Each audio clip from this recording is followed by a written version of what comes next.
Terry Rouse, and welcome to another edition of Snuggle Bunny Story Time. So today I spent the day in the kitchen baking cookies, all different kinds of cookies for the holiday season. I love to give those as gifts and whatnot. And tonight we're going to read a old classic. However, it is shared and illustrated by Jan Brett. Tonight we're reading Gingerbread Boy in honor of the great cook-off, bake-off here at the House of Rouse. Anyway, I am excited to be here with you. Let's get started with Gingerbread Boy. Give me 1 second. To the document camera. Here we go. Gingerbread Baby. Not Gingerbread Boy, Gingerbread Baby. My goodness. Heavens to Murgatroyd. You know how I love Jan Brett. Keep a lookout for the previews and the post views there. It was cold outside. It was warm inside. A fine day for gingerbread, Matti thought. Matti's mother put a big blue bowl on the table and lit the stove. Matti took down a worn-looking cookbook with old-fashioned writing on the cover. He opened it up to the page that said, Gingerbread Boy.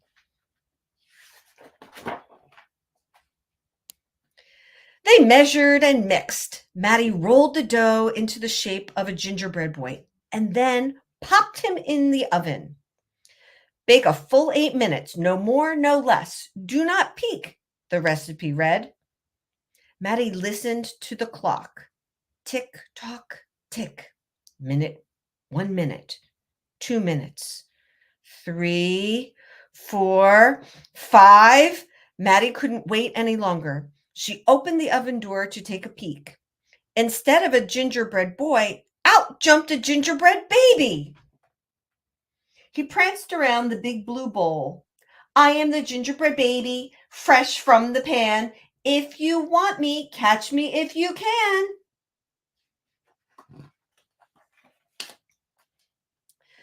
Matti's mother reached for the gingerbread baby to put him back into the oven, but he ran all around the kitchen. The door opened and in came Matti's father. What's that delicious smell? He asked as the gingerbread baby tumbled through his legs and outside into the yard.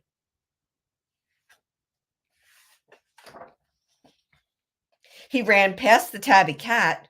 She twitched her tail and sprang at him. They rumbled and tumbled, but the gingerbread baby came out on top. He ran toward the garden wall. The dog caught a whiff of tasty ginger and sniffed along behind. But the gingerbread baby was halfway up when the dog caught up. He barked and barked as the gingerbread baby climbed over the wall.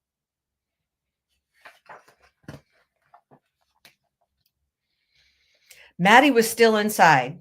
He heard his mother and father yelling. He heard a cat meowing and a dog barking. He heard the gingerbread baby shouting, catch me if you can. Matti opened up the worn-looking cookbook for the second time. Meanwhile, the gingerbread baby wheeled on down the path and into the barn. The goats looked up as he somersaulted across their backs. The last one tried to catch him, but the gingerbread baby was too fast. Martha and Madeline were standing by the well when the gingerbread baby stopped to take a drink. They looked at each other and winked. Martha started to talk to him while Madeline tiptoed up behind him with the bucket, but they couldn't fool the gingerbread baby.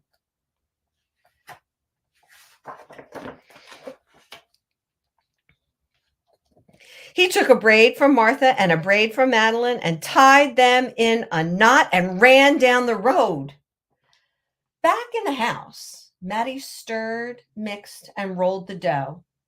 He shaped it, put it in a pan and into the oven. Tick-tock, tick. 8 long minutes. This time he didn't peek. I will catch him if I can, Matti said to himself.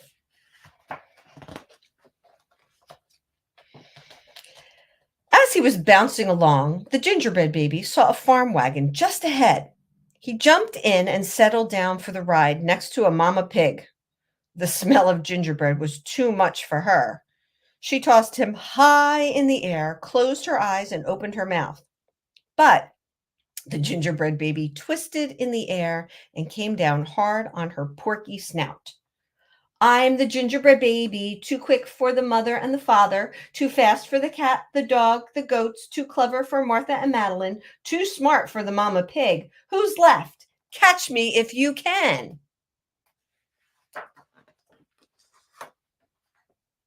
Feeling smug, the gingerbread baby strolled along by himself until he came to a bridge that crossed over the village. Just as he got to the middle, he heard running feet behind him and saw a crowd of villagers ahead of him. The gingerbread man was trapped. He jumped up onto the railing, backflipped through the air, and landed on a chunk of ice floating down the river.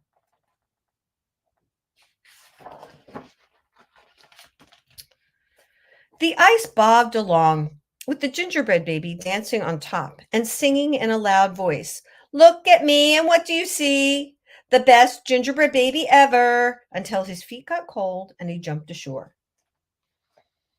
Who was that watching from the trees? Was it the fox? He crept up behind the gingerbread baby, ready to eat him, but the fox couldn't help himself, and he licked his chops. Smack, smack! The gingerbread baby heard him and ran as fast as he could. Excuse me. Just when the fox was catching up, the gingerbread baby saw the milk and cheese man with his can of milk. That's the perfect hiding place, he thought. He lifted the lid and lowered himself inside. He was so pleased that he sang at the top of his gingerbread lungs. Ha ha, hee hee, you'll never find me. I'm the gingerbread baby. Catch me if you can. The milk and cheese man heard the gingerbread baby's voice. Who's meddling with my milk? He shouted and lifted the lid. But the gingerbread baby was ready. He jumped up and tweaked his nose.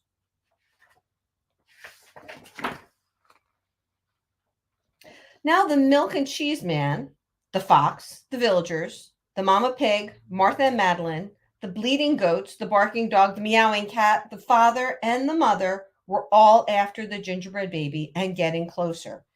And he knew it. The brash baby was not as peppy and proud as he had been. He sniffed a familiar smell and followed his nose into the woods. He couldn't believe what he saw. There, in the middle of a clearing, was a gingerbread house, frosted with sugar, covered with candy, and doors with peppermint handles, wide open. The gingerbread baby clapped his hands with glee and ran inside.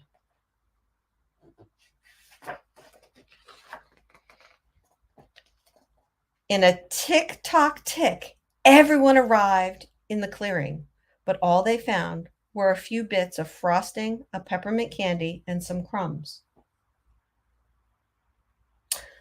The father exclaimed, "The gingerbread baby has finally met his match. I wonder who it was," the mother said. "Let's go tell Matti." "Hello, Matti," his father said when they got home. "We never did catch that gingerbread baby. All we found were some crumbs in the snow. I see you've been busy," his mother said, looking at the gingerbread house Matti was holding. "Too bad we never caught that gingerbread baby." "Too bad," said Matti. Only Matti could hear the tiny voice from the inside of the gingerbread house. "I'm the little gingerbread baby, lucky as can be, to be living in the house that Matti made for me." The end. Thank you so much for joining me today for the gingerbread baby and the gingerbread boy. And I hope that you have, if you haven't done so already, have time to relax and maybe bake some cookies. I did do a gingerbread house with my very dear friend Jessica. I want to give a shout out to Jessica and her gingerbread houses. And today I was so fortunate to be able to bake with my daughter and son-in-law. We did pizzelles and other cookies, and I'm so grateful for that.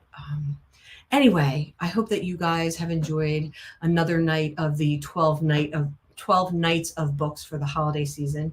If you haven't done so already, please make sure that you go to drterryrouse.com/SBBC.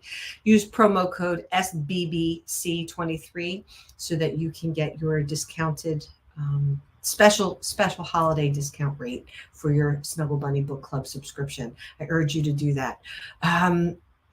For whatever, your children at home, or if you're looking for a gift for a family member, a friend, this is such a great way to spread a little bit of extra joy. Every week, they'll be getting a new book in the Snuggle Bunny Book Club subscription private membership area. Anyway, I hope that you have a great rest of your evening. I look forward to seeing you again tomorrow night for another edition of Snuggle Bunny Book Club, Snuggle Bunny Story Time. And I can't wait to see you again. So everybody have a great night, and thanks for being here with us.